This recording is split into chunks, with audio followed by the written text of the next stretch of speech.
Muy bien, colega, entonces continuamos con el curso Instalación y puesta en servicio de cámaras frigoríficas, parte número 5, identificar las recomendaciones de instalación según criterios técnicos, ya hemos pasado por clasificación, reconocer las características constructivas, analizar la estrategia spam-down, el circuito eléctrico de fuerza y control, ahora recomendaciones, ¿cierto?, de instalación.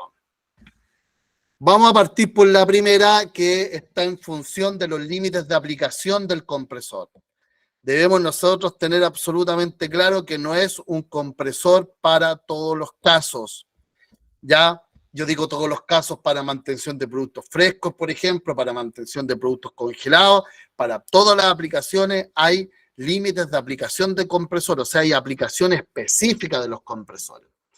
Y en este caso los compresores Maneurup están definidas por la temperatura de evaporación, la temperatura de condensación y el sobrecalentamiento máximo admitido en la aspiración del compresor.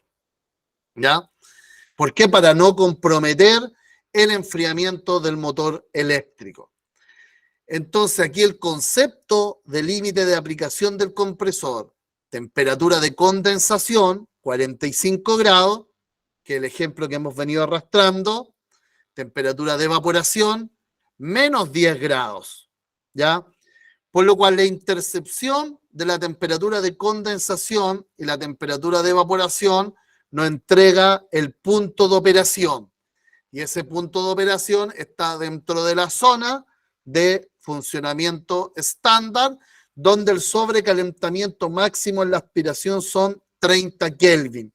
Kelvin es diferencia de temperatura, que numéricamente es igual a una diferencia en grados Celsius. En diferencia, ¿ya? No en temperatura. Entonces podemos ver aquí un ejemplo. Supongamos que el requerimiento, ¿ya?, es la implementación de una cámara de refrigeración para la mantención de productos congelados, donde la temperatura de evaporación es menos 27, menos 30 grados. La vamos a dejar acá como menos 27, ¿ya? Y una temperatura de condensación de 45 grados. Acá, si nosotros tomamos la temperatura de condensación 45 y la temperatura de evaporación menos 27, con un compresor que utiliza refrigerante 22, el punto de operación está fuera del gráfico, por lo cual esto no es una aplicación correcta. Hacer una cámara de mantención de productos congelados con un compresor Maneurup trabajando con R22 no es una aplicación correcta, puesto que el punto de operación está fuera de los límites de aplicación del compresor. Misma situación, ahora con un refrigerante HFC, un cierto R134A, nuevamente el punto de operación está fuera del gráfico de límite de aplicación. En este caso particular, un compresor MTZ con refrigerante 404A o 507, el punto de operación establecido por los requerimientos de una condensación de 45 grados y una evaporación de menos 27 está dentro del gráfico, pero en una zona que se llama condicionado, con un sobrecalentamiento máximo de 11,1 Kelvin, lo cual es bastante bajo, ¿ya? Como sobrecalentamiento. Hay que privilegiar que el punto de operación está dentro de la zona de funcionamiento estándar, como es en el caso, para este requerimiento, del compresor de la familia NTZ, ¿ya? Compresor de la familia NTZ, el punto de operación está dentro del gráfico de funcionamiento estándar, donde incluso nos indica una temperatura de gas de retorno de 20 grados. Por lo cual, la mejor aplicación para una cámara de mantención de productos congelados es el compresor NTZ, seguido de una opción aceptable, que es el compresor MTZ. Sin embargo, debe cumplir, ya MTZ con 404A, sin embargo, debe cumplir que en la práctica el punto de operación debe estar dentro de la zona de funcionamiento, o sea, el punto de operación, al estar dentro de la zona de funcionamiento condicionado, en la práctica el sobrecalentamiento no debe ser superior a 11 Kelvin. ¿Ya? Entonces, esta es la mejor opción. Esta opción, con restricciones, acá no. ¿Por qué? Porque el punto de operación está fuera del gráfico. En este caso cambiamos requerimiento a una cámara de mantención de productos frescos. ¿Y qué tenemos? En el caso ya de un compresor MT, el punto de operación está dentro del gráfico. Desde este punto de vista sería una opción. Al igual que sería una opción ya con R134A. También sería una opción de un MTZ con 404A o 507.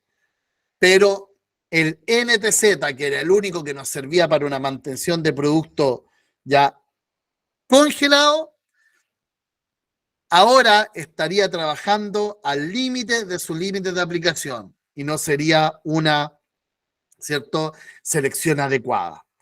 Ahora, ¿por qué no se implementaría con R22?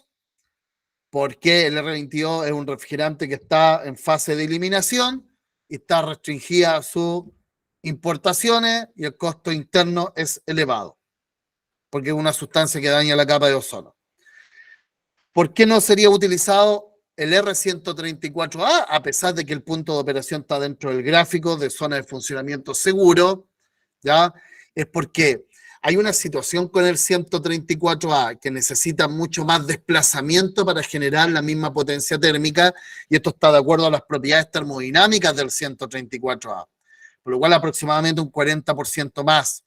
Tengo un video también donde hago una comparación de la implementación de una cámara con 134A y con 404A, y ahí vemos la variación de del desplazamiento del compresor, y evidentemente que esto también genera, ¿cierto?, un costo de implementación que es mucho más alto con 134A. En consecuencia, terminaríamos actualmente, hoy, 3 de febrero del año 2024, generando básicamente esta instalación para una cámara de mantención de productos frescos. La utilización de un compresor MTZ con 404A o R507, ¿ya? Que eso sería lo típico, ¿cierto?, en estos momentos para implementar. A pesar de que el 404 y el 507 no son sustancias agotadoras de la capa de ozono, sí también son sustancias controladas por ser, ¿cierto?, refrigerantes de alto potencial de calentamiento global, y en un futuro no muy lejano también van a ser reemplazados. Por eso hablo, ¿cierto?, de las opciones ya actuales. Por lo cual, una recomendación de instalación es utilizar el compresor que corresponde a la aplicación específica de acuerdo a la temperatura de evaporación, condensación y sobrecalentamiento máximo. En cuanto a físicamente, la instalación de la unidad condensadora, vale decir, como mínimo compuestos del condensador, el compresor y el depósito de líquido, debe tener un claro objetivo: evitar de que el aire que sale del condensador recircule nuevamente y ingrese al condensador. ¿Por qué? Porque eso va a generar un incremento en la presión de condensación, lo cual va a traer ya como consecuencia una disminución de la potencia térmica y un aumento del consumo eléctrico. Por lo cual, en la instalación de las unidades condensadoras, el objetivo debe ser, para la ubicación, que el aire caliente no retorne, ¿ya?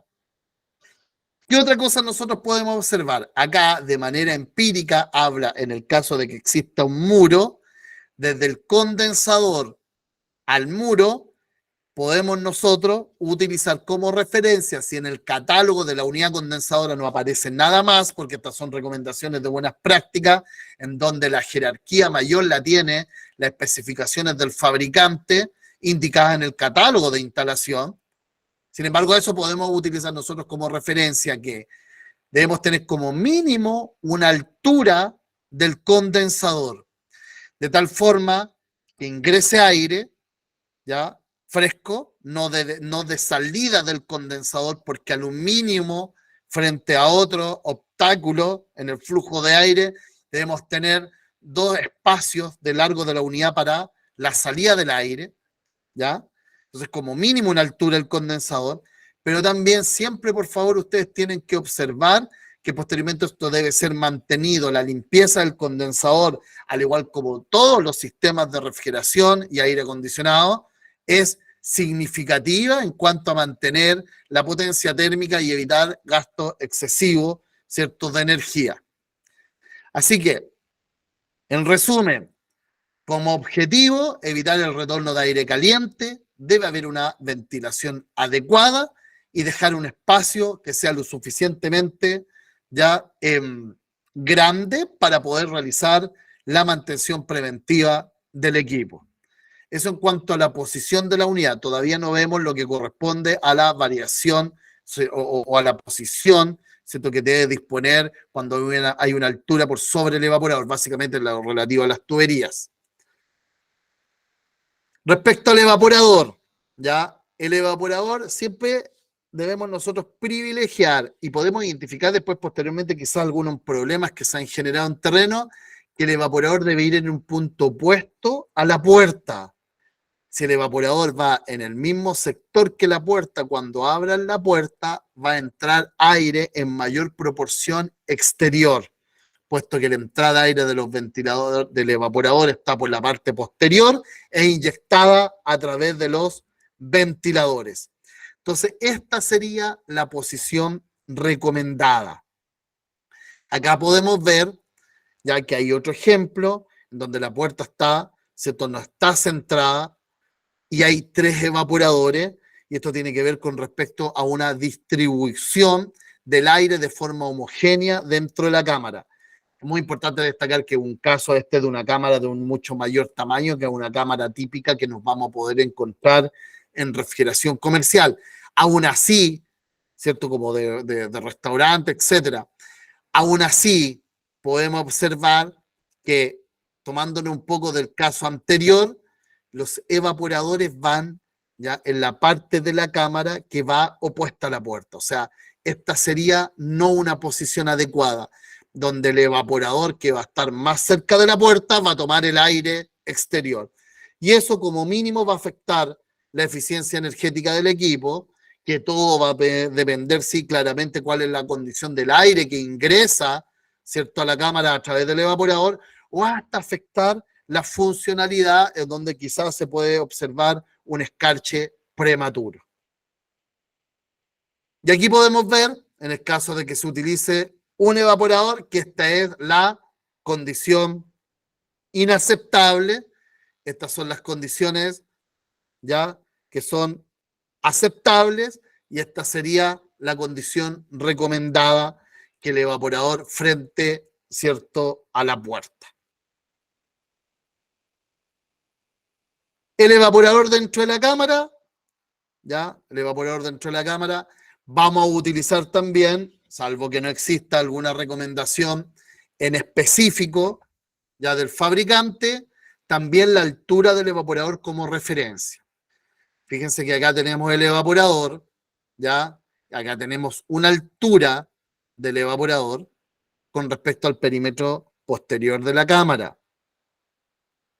Una altura con respecto a la altitud que debe tener el producto dentro de la cámara, en la estiba. ¿Por qué? Porque debemos dejar que exista un paso de aire libre. Si la cámara está cargada hasta arriba, no va a dejar paso de aire, ¿cierto?, en el evaporador, y eso va a provocar un escarchamiento prematuro del evaporador, que como mínimo ya va a afectar la eficiencia energética, la funcionalidad, y a veces puede hasta dañar el evaporador por la acumulación de hielo en un punto específico. Entonces hay algunas partes que incluso, ¿cierto?, en la parte posterior, ¿cierto?, hay algunos lugares que incluso en la parte posterior de la cámara existen unas cintas marcando ya la altitud máxima de la estiba. Respecto, ¿cierto?, al drenaje, bueno, aquí el drenaje tiene cierto desnivel por una situación, ¿cierto?, visual. Debe tener un desnivel para que pueda drenarse, ¿cierto?, de forma efectiva. Como comentamos anteriormente, si esto fuera una cámara de mantención de producto congelado, esto debiese tener un calefactor interno, ya para evitar que el agua que se produce producto del descongelamiento no sea, o sea, no se vuelva a congelar en el drenaje y genere una obstrucción, ¿ya? Y además, en ese caso de una cámara de mantención de productos congelados, es recomendable la utilización de un drenaje metálico, como por ejemplo cobre, ya que al incluir este calefactor y ser, por ejemplo, un drenaje de PVC, el drenaje de PVC con el tiempo se comienza a desformar, ¿ya? Así que el drenaje de cobre y aislado térmicamente. A la salida, ¿ya? A la salida del drenaje de agua debe haber un sifón para generar con esto una trampa de agua, de tal forma de evitar, número uno, el ingreso de malos olores, por ejemplo, que pueden provenir del exterior.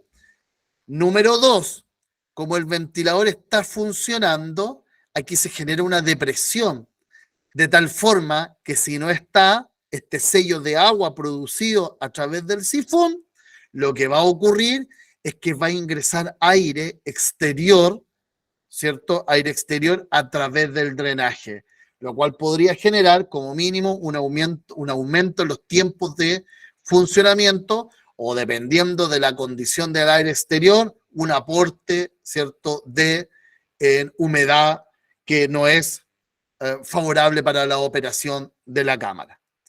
Entonces tenemos un sifón en el drenaje y también un sifón a la salida del evaporador.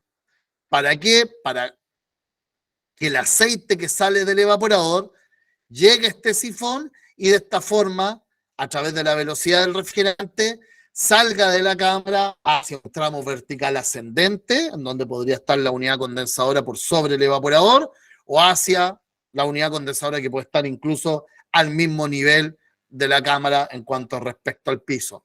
Pero siempre instalar a la salida del evaporador un sifón, y este debe ser a través de una U, no a través de codos. Codo, dos codos, inaceptable. Dos curvas, aceptable. Una U, sifón, esas piezas las venden hechas, ya, lo recomendable. Y acá podemos observar algunos daños que se generaron, ¿cierto?, producto de un flujo de aire incorrecto, ya en el evaporador, un escarchamiento, o también puede ser por el daño de algunos calefactores, ¿ya? Así se puede llegar a bloquear incluso más el evaporador. Ahora, fíjense acá, esta foto yo la tomé hace un tiempo, en donde se generó la acumulación de hielo en el evaporador, ya de cierta forma que al aumentar el volumen del agua, al solidificarse, llegó incluso a estrangular, ¿cierto?, las tuberías. ¿Ya? Fíjense que el calefactor estaba cerca, pero hubo un problema de energización del calefactor, ¿ya? Y el agua se fue acumulando en este punto, aumentando de volumen, llegando incluso, como pueden observar ustedes, a generar el estrangulamiento de las tuberías. Colegas, cuéntenme hasta aquí si tienen alguna duda.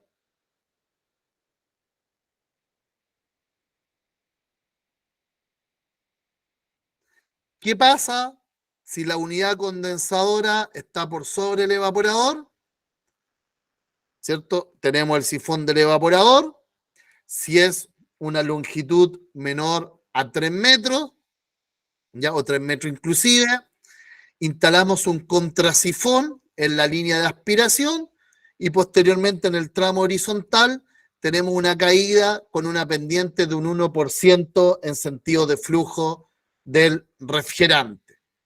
¿Esto para qué? Para que el aceite que queda acá en la línea, que por el dibujo es un tramo horizontal pequeño, no caiga nuevamente a la parte inferior. ¿Ya? Entonces tenemos un contrasifón, una pendiente del 1%. El retorno de aceite, ¿ya? El retorno de aceite del evaporador al compresor en el tramo vertical ascendente, incluso en los tramos horizontales, se realiza a través de la velocidad del refrigerante.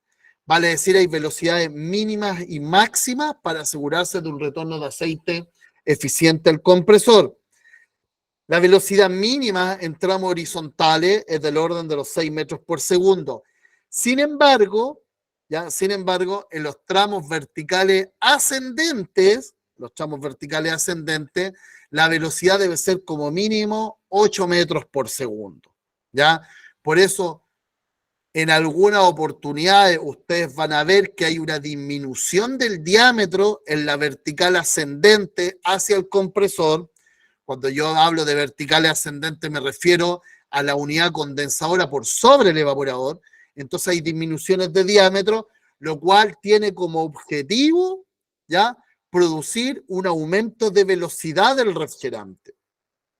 Y aquí podemos observar que existe una diferencia de altura superior a 3 metros, ¿ya?, en donde nosotros vamos a instalar un sifón cada 3 metros en la vertical ascendente, ¿ya?, en la línea de aspiración, en donde, al igual que en el caso anterior, llegando a la unidad condensadora, se instala un contrasifón y posteriormente en la tubería horizontal hacia el compresor o hacia la trampa de succión, ya se genera una pendiente de un 1%. Es una ligera pendiente en sentido, ¿cierto?, del refrigerante.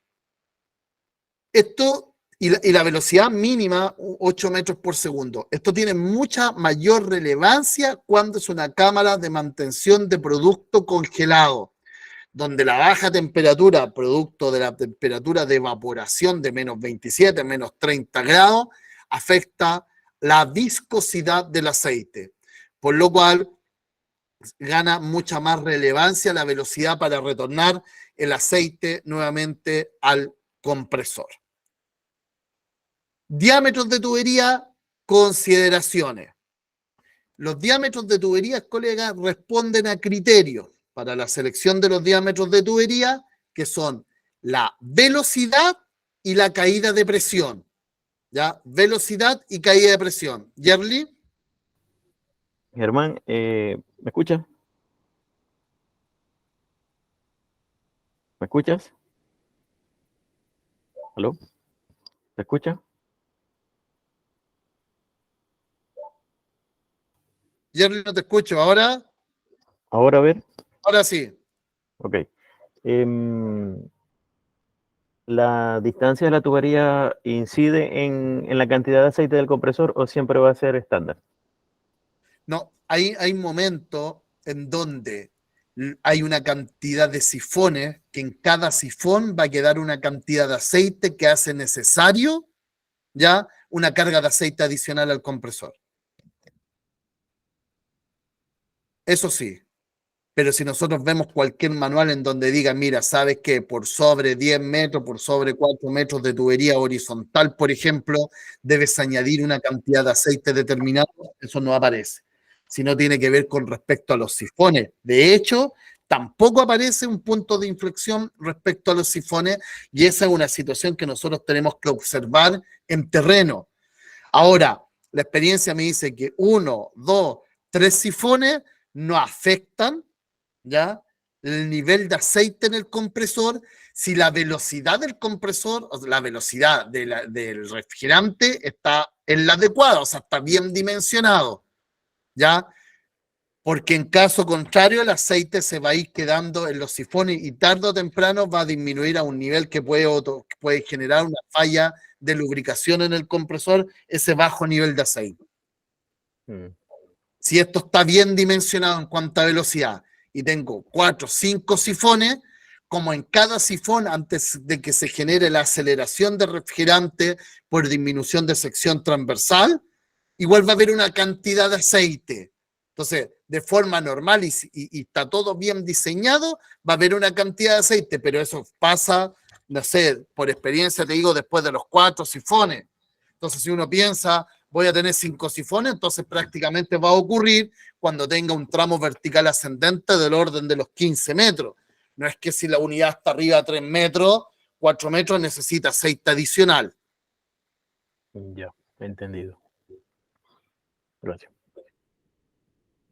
Con los compresores herméticos es un tema, porque si las tuberías no están bien dimensionadas, el aceite no retorna, como les comenté anteriormente, ya el compresor no tiene una protección por aceite y se van a dar cuenta que eso se va a, que el compresor tenía un retorno de aceite deficiente cuando el compresor está atascado. Otra cosa que es súper importante cuando se daña, por ejemplo, se escarcha un evaporador, la presión baja, al bajar la presión baja la velocidad del refrigerante, por lo cual puede haber un retorno de aceite deficiente al compresor porque se nos escarchó el evaporador, ¿ya? Y el compresor puede llegar a dañarse, bajo nivel de aceite. Por eso, dentro de la estrategia de control, yo, ¿cierto? Incluí que en el caso de que se disparan, ya la protección de los ventiladores del evaporador, la solenoide se desenergice para evitar el bloqueo, ¿cierto? Del evaporador con hielo y con eso producir que el compresor pueda quizá comenzar a generar a trabajar con bajo nivel de aceite por el retorno de aceite deficiente. ¿Ya? Mis colegas, las tuberías son un compromiso, el diámetro de tubería de caída de presión y velocidad, siendo que en el caso de que sea una tubería vertical ascendente, ¿ya? O una tubería de longitud alta, hay que priorizar velocidad por sobre caída de presión. ¿Por qué? Porque la velocidad nos va a asegurar un retorno de aceite al compresor. La caída de presión afecta la potencia térmica, pero si nosotros tenemos, ¿cierto?, baja caída de presión, pero un retorno de aceite deficiente, vamos a tener después cero potencia térmica cuando se nos dañe el compresor por atascamiento por falta de aceite. Así que hay que privilegiar la velocidad por sobre la caída de presión. Y en casos muy específicos, que yo te digo son cosas de proyecto que hay que analizar numéricamente de forma mucho más detallada, hay casos que la distancia de tubería es tan alta que hay que aumentar la potencia térmica de los equipos del compresor, producto de que la caída de presión para mantener una velocidad adecuada para que el aceite retorne, ¿ya?, genera un porcentaje de pérdida de potencia térmica que sea significativo, entonces hay que aumentar la capacidad para poder contrarrestar eso, para tener una velocidad adecuada para el aceite. Dicho esa situación, un sobredimensionamiento en las tuberías me va a generar una mayor carga refrigerante, aumento de los costos de instalación, y cuando el diámetro de tubería aumenta, la velocidad disminuye, por lo cual puedo tener un retorno, ¿cierto?, de aceite deficiente del evaporador, y con esto también una disminución de la potencia térmica, puesto que un diámetro elevado genera una disminución del retorno de aceite y el aceite va a quedar estancado principalmente en el sector de baja presión en el evaporador. Sin embargo, un subdimensionamiento de las líneas, la línea de aspiración y descarga, va a generar un aumento de la relación de compresión, va a generar un aumento de temperatura de descarga, va a generar una disminución de potencia térmica, ¿ya? Esto va producido por la disminución del flujo de refrigerante. Además, en las líneas, ¿cierto?, de líquido, genera formación de vapor, ¿ya? O sea, se va a generar el efecto que se conoce como flash gas por caída de presión excesiva. En la línea de aspiración, en la línea de descarga, puede provocar ruidos y además vibraciones, ¿ya? Por lo cual, las líneas frigoríficas no deben estar ni sobredimensionadas ni subdimensionadas, sino que tienen que estar acorde a criterios como es la velocidad, ¿ya?, y la caída de presión, donde la velocidad en la línea de aspiración del orden de los 6 a la 14 metros por segundo, con un mínimo de 8 metros por segundo en tramos verticales ascendentes, ¿ya? Y una caída de presión en temperaturas saturadas del orden de 1 grado, la línea de descarga de 6 a 14, caída de presión 1 grado, y en la línea de líquido, velocidades del orden de los 0,6 a los 1,2 metros por segundo y una caída de presión de 0,5 grados ya en temperaturas saturadas. Estimado, en el libro ese de buenas prácticas ya hay un ejercicio en donde utilizamos nosotros ya tablas para la selección de tuberías mediante, ¿cierto?, los criterios de velocidad y de caída de presión.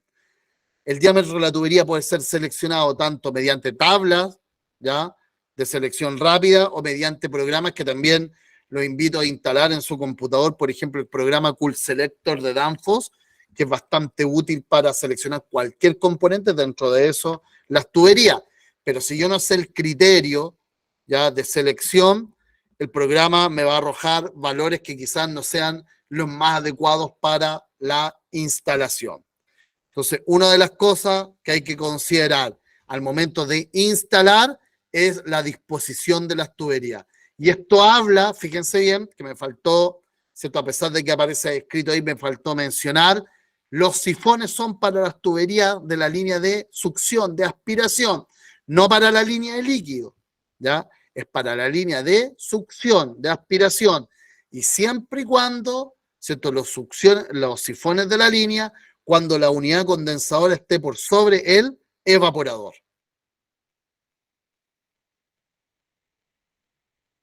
Respecto al aislamiento térmico, bueno, aquí aparece una figura con antivibradores. Y los antivibradores también hay que aislarlos, ¿ya? Y respecto a los accesorios, nosotros debemos utilizar siempre curvas, o sea, va a decir radio largo. No codos, sino que curvas, porque las curvas tienen aproximadamente, o mejor dicho, los codos tienen ya aproximadamente un 50% más de caída de presión de las curvas, ¿ya? Por lo cual, en una instalación de líneas frigoríficas de una cámara de refrigeración, ya sea para la mantención de un producto fresco o congelado, debemos utilizar curvas, no codos, ¿ya? Y tan importante como los sifones, las velocidades, es, colegas, aislamiento térmico.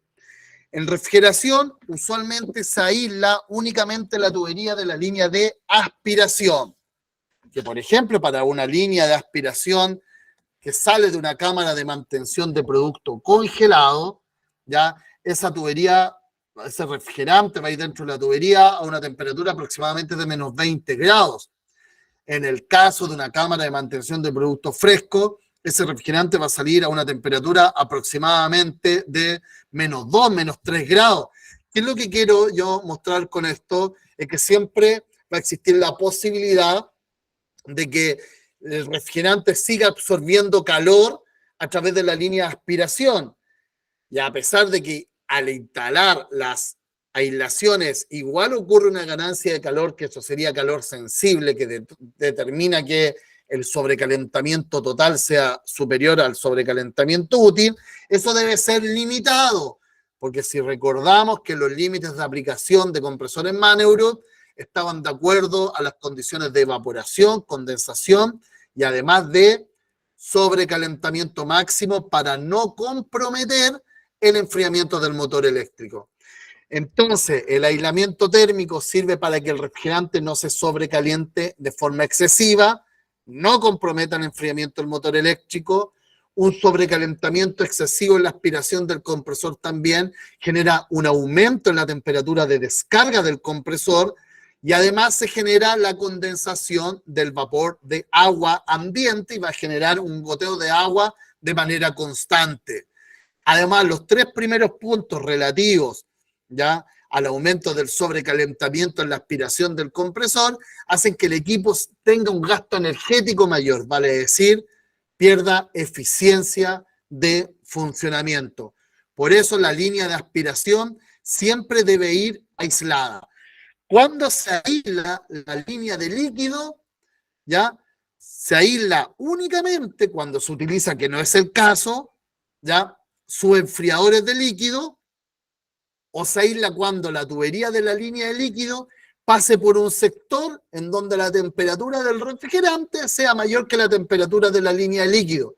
Por ejemplo, si consideramos una temperatura de condensación de 45 grados, la línea de líquido va a ir a 42, 41 grados, si pasa por un sector donde la temperatura sea más alta que eso, ¿ya? Lo cual en la práctica es poco frecuente, entonces, en base a este criterio, aislar, ¿cierto?, la tubería de la línea de líquido, y básicamente el aislamiento térmico va orientado a la tubería de aspiración o de succión. Acá les quiero mostrar, ¿cierto?, rápidamente, errores que se han cometido en la instalación de unidades condensadoras. Primero que todo, fíjense bien, ahora este error es un error de instalación. ¿Por qué se produjo? No sé. Quizá al colega que instaló esto le dijeron, oye, ¿sabes qué? Instala esto aquí, punto nomás, y él dijo que no era adecuado, pero le dijeron que lo instalara ahí porque era el único punto, etcétera. Pero esto no está bien instalado. Esto es lo que quiero analizar yo.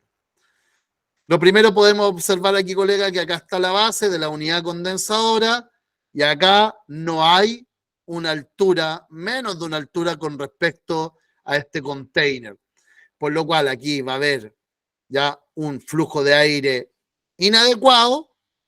Además, esto va a ser difícil de limpiarlo en el mantenimiento y se puede observar que si nosotros vamos acá a esta fotografía por debajo del container, hay bastante polvo suelto, por lo cual la parte que está libre, entre comillas, del container se va a ensuciar rápidamente.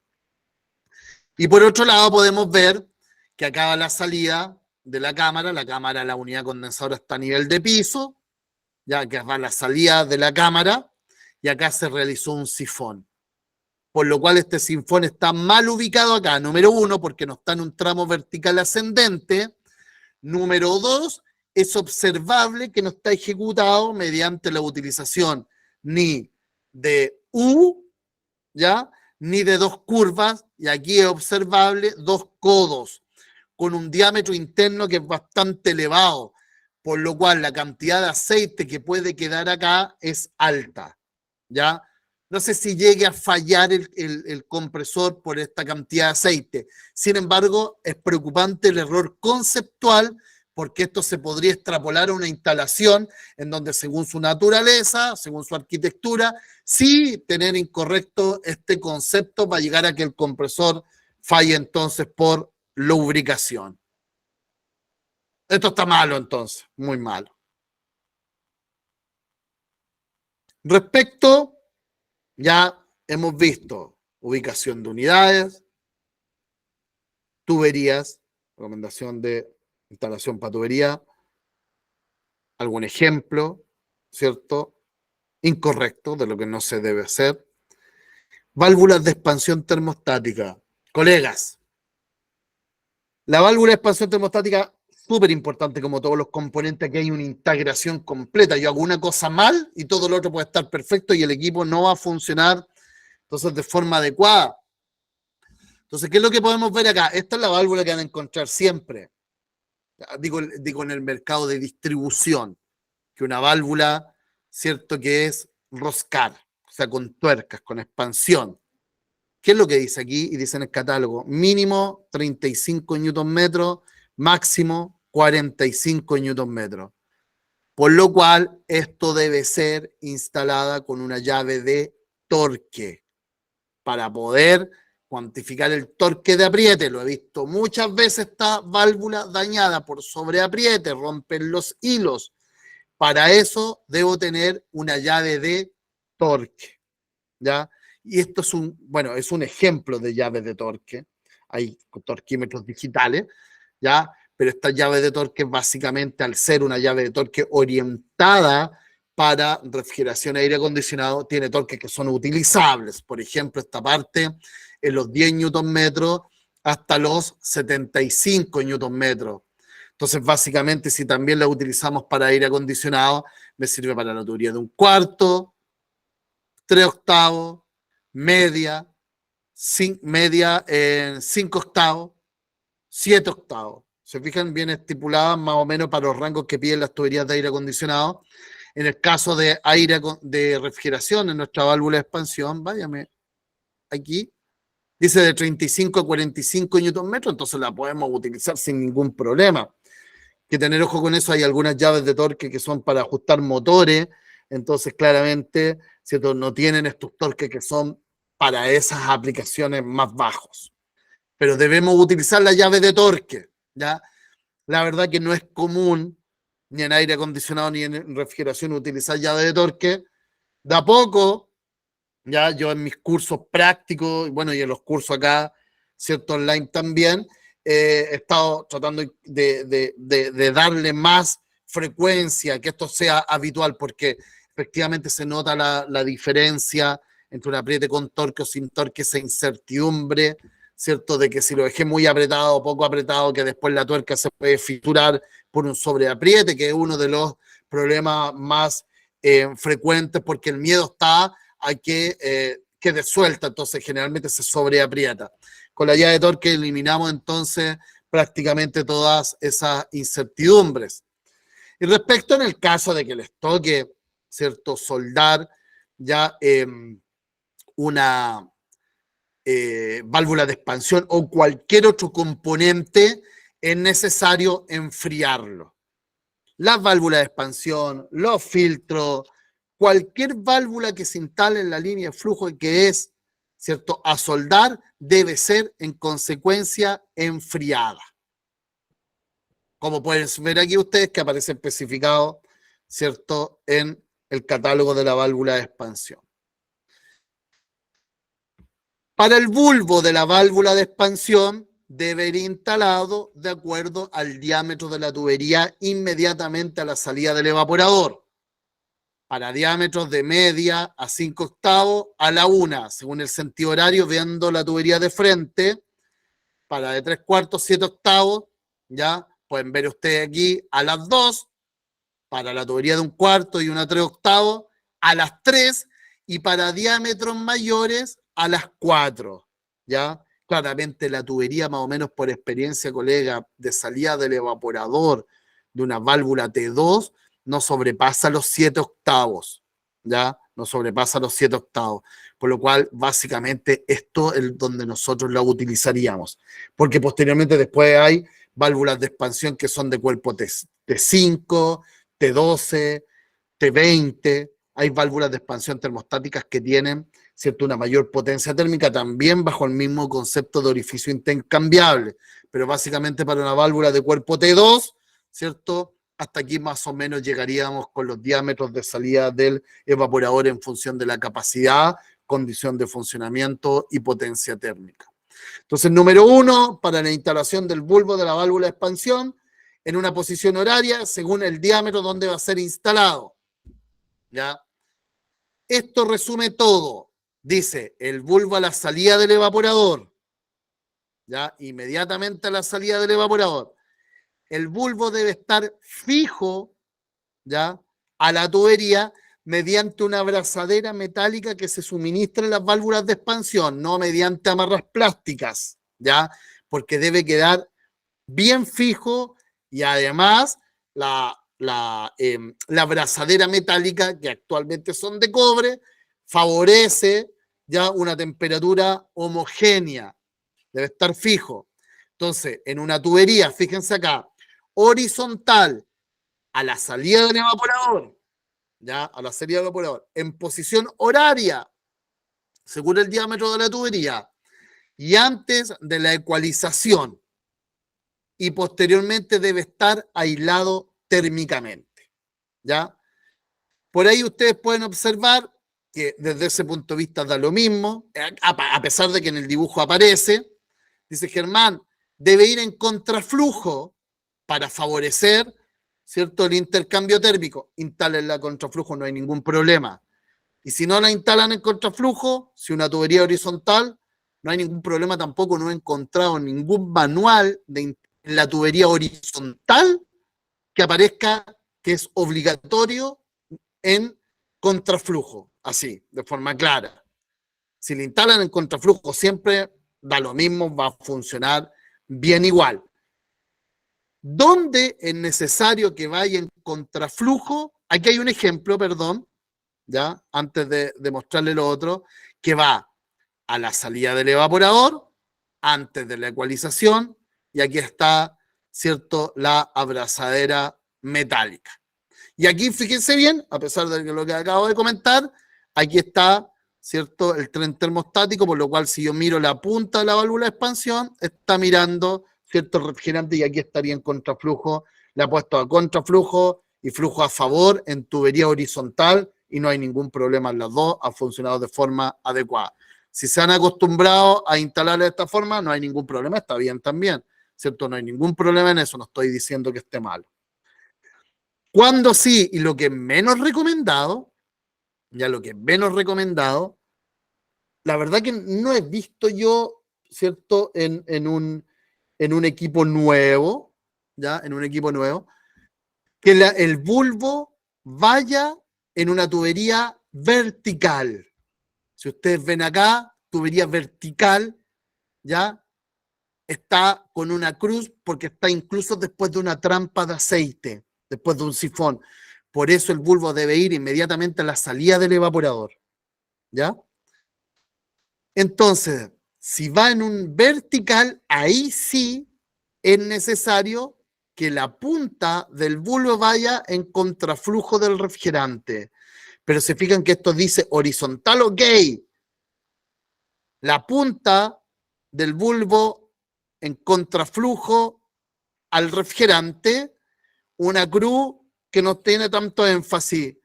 A favor del refrigerante, una cruz marcada. O sea, aquí está muy malo. Aquí está malo, ¿ya? Malo, si es un tramo vertical porque no es lo recomendado. ¿Qué pasa si se pone acá a favor del flujo de refrigerante? El fluido de potencia, ¿ya? Que está confinado en el bulbo, puede migrar al diafragma, evitando entonces que la válvula tienda a abrirse. Entonces, evidentemente que eso va a generar, ¿cierto?, en baja potencia térmica de la válvula, porque nos recordamos que el único que tiende a abrir la válvula corresponde al, ¿cierto?, presión del bulbo, el flujo el fluido de potencia que está confinado en el bulbo. Con respecto a las expansiones cónicas, ¿ya? Expansiones cónicas. Vamos a utilizar un expandidor cónico de torque y después, colega, vamos a comprobar el diámetro de la expansión. Cortamos, ¿cierto? Aquí no le voy a pasar rápido, ¿cierto? Cortamos la tubería, cortatubo. Al cortar con la tubería se va a generar rebaba. Colega, debemos utilizar un escariador, sí o sí o sí, porque esta es la condición que debe tener la tubería antes de realizar la expansión. Debe estar liso adentro, ¿ya? Estos son los diámetros aproximados, la recomendación genérica que vamos a tener, el diámetro de la expansión, ¿ya? Porque este es nuestro objetivo. Si ustedes se fijan, aquí tenemos la tubería, ¿ya? Aquí tenemos la tuerca, aquí tenemos el asiento cónico, y aquí el cobre debe tener un diámetro en la expansión que tenga la suficiente longitud para hacer un buen contacto, pero no sea tan largo que llegue a tocar en la tuerca, o sea, no debe cubrir completamente el asiento cónico, ¿ya? Ese es el objetivo, y después la tuerca la apretamos, colega, con un expandidor cónico de torque, o sea, un expandidor, una llave de torque, al torque que indica, ¿cierto?, el fabricante para el apriete, y les prometo que la posibilidad de que exista fuga es bastante baja, ¿ya? Más aún, si al momento de realizar el apriete, aquí añadimos una gota de aceite, ¿ya? Por todo el perímetro del asiento cónico, no adentro, sino por fuera. Incluso ahora venden un K11, creo que se llama, que es un aceite de alta viscosidad para poder generar, ayudar al cierre, porque a la larga eso no va a contrarrestar una expansión cónica que haya sido realizada de forma incorrecta. Entonces, esto tenemos correcto, una expansión corta, una baja ahí, contacto, potencial fuga, o se corta, rebaba en el borde, presioné de mucho, con el cortatubo, no utilicé el escariador o lo utilicé de forma incorrecta, va a generar un anillo, lo cual provoca un asiento irregular, ¿ya? Largo irregular, por ejemplo, corté con una sierra y una expansión cónica larga, o sea, un diámetro grande, va a generar que la expansión toque con el lateral, con el interno de la tuerca, y eso produzca un mal asentamiento al momento de realizar el apriete. Por lo cual, estimado, este es nuestro objetivo, ¿ya? Y para eso debemos utilizar la herramienta adecuada, un cortatubo, un escariador, y les recomiendo 100% el uso de un expandidor cónico de torque. Al momento de realizar una soldadura, ¿ya? Hay que privilegiar el uso de oxígeno y acetileno, ¿ya? Dependiendo si es una instalación, ya una instalación de una cámara en donde se generan muchas soldaduras. La verdad que si utilizamos uno de estos sopletes portátiles no nos va a durar nada y las soldaduras no nos van a quedar en buen estado, por lo cual debemos utilizar ya sea oxígeno acetileno o de hecho gas licuado con oxígeno, algo que genere un mayor aporte, ¿cierto?, de calor, ya que estos equipos portátiles para una instalación, la verdad que si se mantiene mucho tiempo, ¿cierto?, la llama abierta, genera una baja de presión y posteriormente una llama que es irregular, que no genera, ¿cierto?, la temperatura suficiente para que se genere la fusión del aporte de manera adecuada. Se limpian las piezas, fundentes si fuera necesario.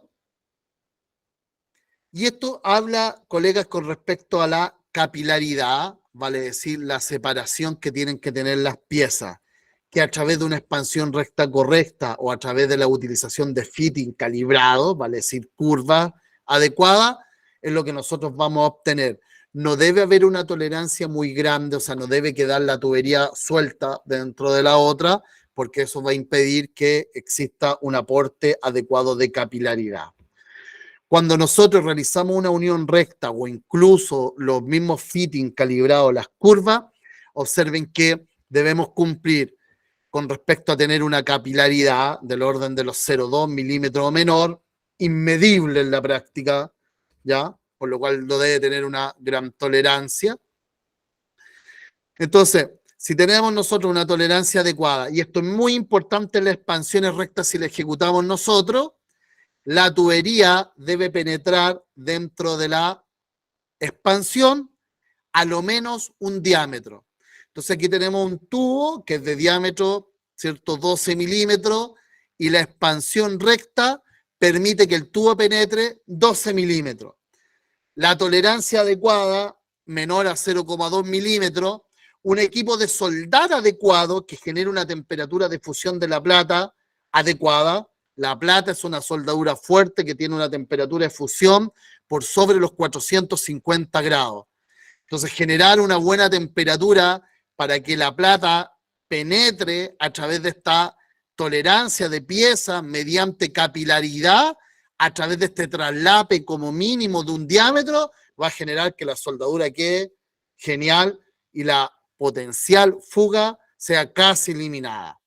Eso con respecto a la soldadura, pero entonces se fijan que para eso debe existir un equipo de soldar que sea adecuado. En una instalación, el gas más portátil puede perder rápidamente potencia, que nos puede generar a la larga que este procedimiento de soldadura sea incorrecto y podamos tener fugas.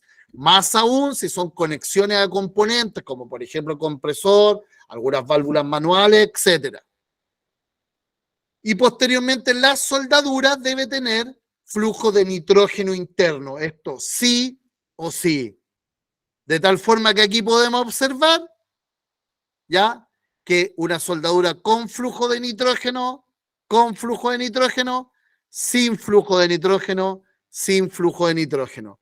Y esto, tener un equipo de soldar apropiado gana mucha más relevancia, ya que un flujo de nitrógeno interno va a generar también un enfriamiento interno de las tuberías. El nitrógeno sirve para desplazar el aire atmosférico que hay dentro de las tuberías y con esto se desplaza el oxígeno, el cual a altas temperaturas genera la oxidación del cobre y la formación de esta escoria interna, de este carboncillo que es óxido de cobre. Por lo cual, si no tengo un equipo de soldar adecuado, soldar con flujo de nitrógeno va a generar que el material no tenga la temperatura adecuada para la correcta fusión del aporte y la correcta penetración del aporte a través de la tolerancia por capilaridad. O si vamos a instalar cámaras, debemos tener un equipo de soldar que esté a la altura del trabajo que estamos ejecutando, colegas. Respecto, ¿cierto?, como recomendaciones de instalación, respecto a la instalación de los sensores, nosotros tenemos, ¿cierto?, el sensor de aire, que es un sensor que está, ¿cierto?, detrás del evaporador. Recuerden, este es el sensor que hace las veces de termostato, vale decir, cuando la temperatura de cámara alcance la temperatura ajustada en el controlador como set point y este sensor esté expuesto a esa temperatura, el controlador va a desenergizar la válvula solenoide de la línea líquido. Y el sensor final de deshielo, que ningún evaporador yo he visto, no, así, miento, evaporadores antiguos decían aquí instale, pero el Clixon, estoy hablando de años atrás, que era un bimetal, pero así como un evaporador diga, oye, aquí instala el sensor final de deshielo, ya, eso no lo he observado. Yo les recomiendo que el sensor final de deshielo lo ubiquen en la parte ya inferior del evaporador. Claramente debe estar lejos de un calefactor, ya, porque lo contrario va a alcanzar temperaturas rápidas final de hielo, debe estar lejos de un calefactor, ya. ¿Y por qué en la parte de abajo? Porque si se daña el calefactor de drenaje, el agua no va a empezar a escurrir y se empieza a bloquear el evaporador de abajo hacia arriba. Si el sensor final de deshielo está acá arriba va a estar limpio, pero acá abajo va a estar bloqueado y va a seguir saliendo de deshielo como si no existiera ningún problema.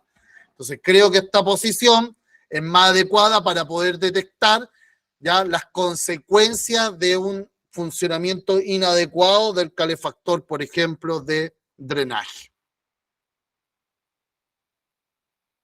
Y aquí están, ¿cierto?, los ciclos de funcionamiento, o sea, los que hemos hablado respecto al aporte de calor, al tiempo de drenaje y al retardo de los ventiladores, ¿cierto?, del evaporador, que esto lo hablamos cuando analizamos el circuito eléctrico. Entonces, el resumen, ya el ciclo de descongelamiento está comprendido entre el aporte de calor, el tiempo de drenaje y, ¿cierto?, el retardo de los ventiladores del evaporador. El aporte de calor por temperatura con un tiempo máximo, ya privilegiando la temperatura a través del sensor S5. El tiempo de drenaje es únicamente tiempo. Y posteriormente tenemos el retardo de los ventiladores del evaporador, el cual se debe privilegiar temperatura por sobre tiempo. O sea, ¿para qué? Para que el ventilador parta cuando la temperatura en el evaporador está baja, de esa forma no enviar aire caliente dentro, ¿cierto?, de la cámara. Cuéntenme ahí, colegas, si tienen alguna duda con estas recomendaciones de instalación.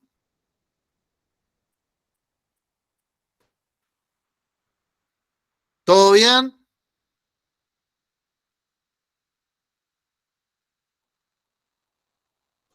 Perfecto, mis colegas.